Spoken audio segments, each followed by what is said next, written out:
What's going on? VitalSyntax here. I'm going to talk about my favorite weapon. I think it's probably the best assault rifle, and I'll show you guys how to set it up in a second. But let me quickly talk about the balance of the weapons in Black Ops 2. I think they did a really good job, except for one category, which I think is a little bit overpowered and needs a little bit of tweaking, and that's the submachine gun class. It does have, most of the submachine guns do have limited range, and I think they did a good job with that, but I think the hip fire spread is a little bit too tight, especially when you use something like a laser sight. So I hope that they kind of nerf that and just increase the hip fire spread of all the weapons, including the assault rifles, but most importantly for me, I think the SMGs. And I know I'm not the only one that thinks this. Everybody else that I've played with, agrees that the SMGs are kind of the king of the gun classes. And that's not necessarily just because they're the best guns, but it also has to do with the map design. Because if the maps are really, really small, then obviously up-close weapons are going to be really good, and obviously SMGs are what you want to go with for close quarters.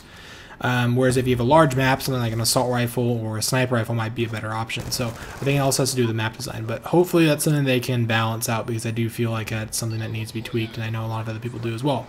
But if you do want to use assault rifles, I have in my opinion, the best assault rifle setup, and it is the SWAT-556, which is a burst assault rifle, but you actually want to use the select fire attachment and use it in full auto mode. It's also, pretty good in burst mode, although it has a very large space between each burst, so the bursts are kind of spread out. So it kind of, at long ranges it makes it a little bit easier to control the recoil, but there isn't very much recoil in the first place.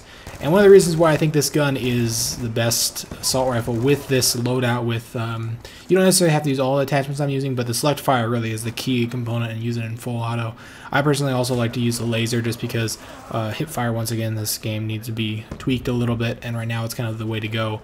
And I also like to use either the extended mag or the dual mag, and just switch between those two depending on if I'm running around a lot and need to reload real quickly. But this gun is just really good because it has a really high damage output. I don't know if the damage is affected by the full auto mode, but I do know that it does add a little bit of recoil. It even says that in the description of the attachment, but it still seems like this gun has very easy to manage recoil. You don't need to use a foregrip, although if you wanted to, you could. So if you guys haven't tried this gun out yet, in burst mode, it's pretty good in burst mode, but if you guys haven't tried it out in full auto mode, it is just amazing. The hip fire is really nice, especially with the laser sight, and also the fire rate, because I feel like the fire rate on all of the other assault rifles is pretty low. Something like the Scar really just feels almost useless, because if you miss one of your bullets, then you're at a huge disadvantage with that really slow fire rate, and the Scar has a really high amount of recoil as well. So I don't know, I just think that the assault rifles need a little bit of balancing, except for this gun. This gun is awesome, and you guys should try it out. Next thing I want to talk about is prestiging, which I recently prestiged my characters. Now I'm working on the first prestige. I think I'm around level 45, or somewhere between 45 and 50.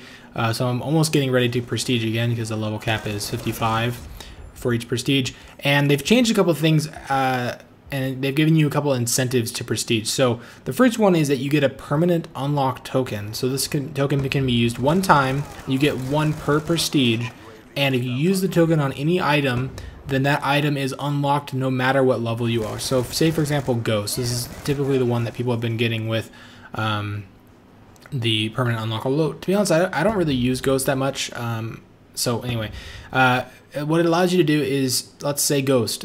You want something you unlock at level 55, and you prestige, but you use your permanent unlock token on Ghost. That means that you can use Ghost at level 1 every single time, no matter what level you are, no matter what prestige you are. It's always unlocked. So that's a really nice incentive. The second one is you also get a prestige token, and this prestige token can be used to do things like add an extra custom class, which is typically the thing that I think most people are going to do. That's the one I've been doing. Although I don't know what the limit is, because I do know there's 10 prestiges, and I don't think you can get 10 extra classes. I could be wrong, but even still, it seems like 10 extra classes on top of the default 5 or 6 that you get is kind of ridiculous. So there are other things you can spend it on. For example, you can get a stat reset and reset all your stats back to 0, and I haven't done that yet. but I think that would be really, really nice to do if you're somebody that's kind of just been grinding really hard. Don't really worry about your stats, just trying to get the highest level. And then once you reach that highest level, you want to start working on your stats and things like that, if you're somebody that cares about stats in the first place. But and there's probably a couple other things to use your prestige tokens on, although I don't remember what the list was.